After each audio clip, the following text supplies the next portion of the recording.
Buenos días, mi nombre es Dave Watts, acá D.WattsRiot, soy un pinche disco, productor y poco más. Yeah. Yes, anyway, I'm here today to talk about vinyl, CDs, music. Well, that sounds rebellious.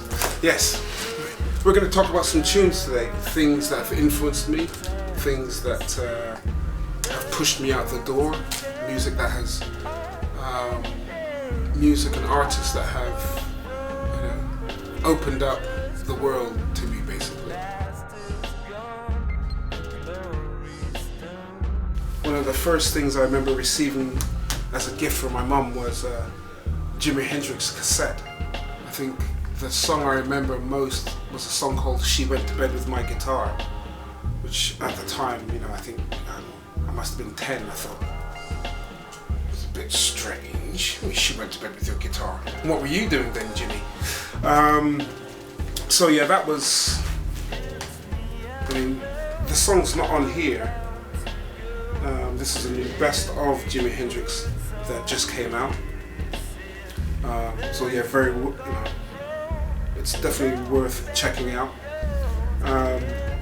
And the thing about Jimi Hendrix, and the same with Funkadelic as well, was the fact that as black artists, they transcended what they were supposed to play. There's this thing where black artists are supposed to play a certain type of music, like R&B, soul.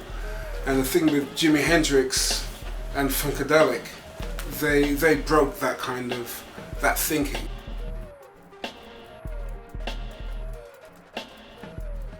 Hip hop was very, very important. I remember having a cassette that had this on it, and it also had Public Enemy. The rap scene was more like party music, and what Public Enemy, they brought consciousness, black consciousness, to what was happening all around the world, and they were they were very much influenced by the writings, the teachings of Malcolm X, the Nation of Islam, and also on the production side, the whole sampling, the ethos of sampling, and their music was like a clash. Large scale, it is a massacre. And this is Mark Stewart and the Mafia.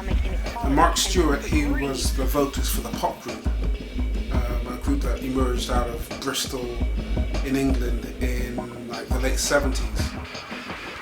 So then when the pop group split up, Mark Stewart formed the Mafia, Mark Stewart and the Mafia. And the Mafia were the Sugar Hill Band. And this, once again, was very influential for me because it brought,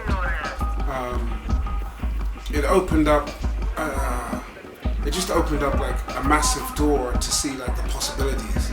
They sound using noise, using dub and funk in a very, very brutal way.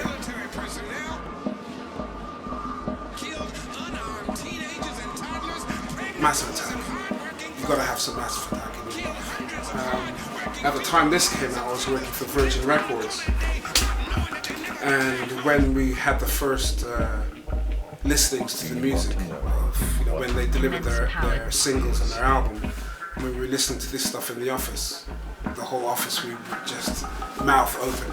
And sometimes, we'd finish work at 6, but we'd just continue listening to the album and the singles until 9 o'clock, just on repeat. Play that again. Steve, put that on again. Killing Joke. One day I was walking back again when I was in Toronto. I was walking past the record shop, and there was the sound coming out of the door. They had the door open. This thing was blasting out. And I was like, "Hey, what is that? Excuse me, sir. What's that you got playing?" And he gave me a 7-inch. He showed me a 7-inch from this band, Killing Joke.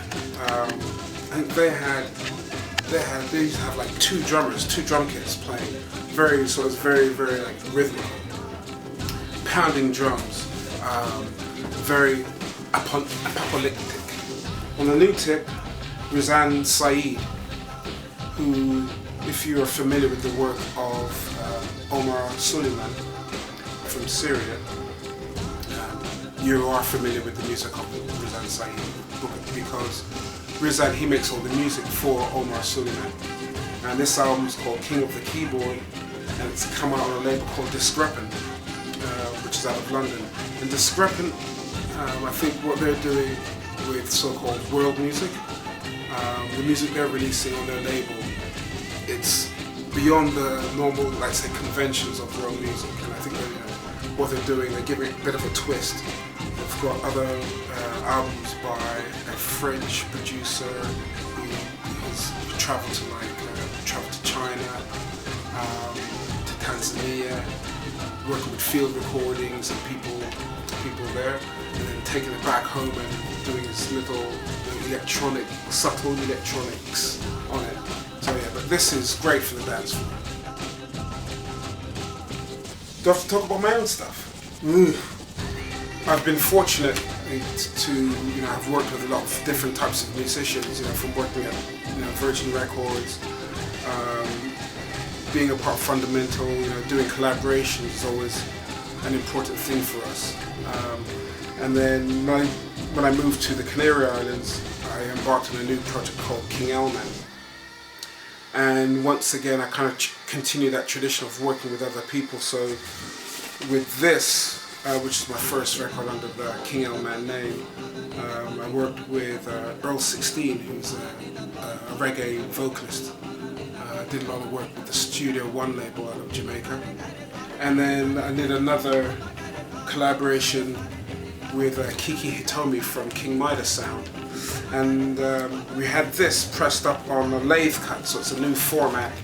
Well, it's a format, it's like a flexi disc. One of the guys, I found a guy who's a part of a band called Scrapes, and he makes these lathe cuts himself. So he was able to make 10 of these for me.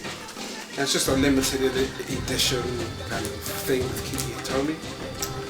And you might, if you're lucky, you might be able to get your hands on this, which came out on the Nation label, which is Fundamental's label.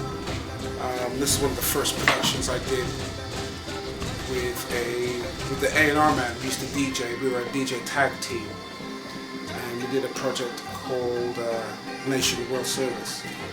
And on this track, which is called Skanking for Jalunda, and it was, we took like 70 samples and put them into the machine, and then we came up with this little 6-minute ditty, which in a way kind of harks back to Fatboy Slim era, kind of big beat, kind of dance floor, frenzy kind of thing.